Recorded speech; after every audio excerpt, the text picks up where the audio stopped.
ہمارے پاس یہ سوال آیا ہے کہ منڈی میں ہم جانور خریدنے جا رہے تھے،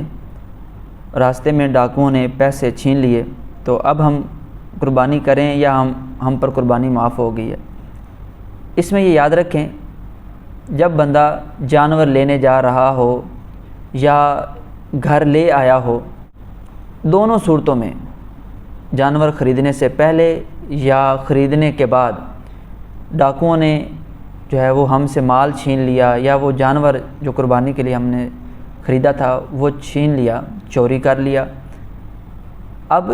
آپ نے یہ دیکھنا ہے کہ اب بھی آپ کے پاس اتنا مال موجود ہے جس وجہ سے آپ صاحب نصاب بن جاتے ہیں، تو اب آپ پر ضروری ہے کہ آپ جائیں، نیا جانور خریدیں اور قربانی کا فریضہ ادا کریں۔ ایسا نہیں ہے کہ بس وہ چوری ہو گیا تو اب دوبارہ جو ہے وہ آپ کو قربانی جو ہے نہیں کرنی پڑے گی، آپ پر قربانی کا فریضہ جو ہے وہ معاف ہو جائے گا، ایسا نہیں ہے۔ ایک صورت معافی کی یہ ہے کہ آپ جو خریدنے جا رہے تھے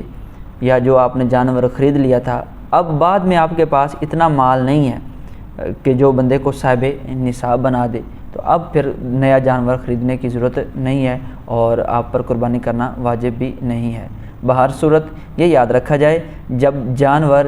وہ گم ہو جائے، جانور بھاگ جائے یا کوئی چوری کر لے، اس کے بعد وہ مالک دیکھے گا جو جانور لایا تھا، جس کا وہ جانور تھا۔ اب اگر وہ صاحب نصاب ہے تو نیا جانور لائے، اگر وہ صاحب نصاب نہیں ہے تو نیا جانور لانے کی ضرورت نہیں۔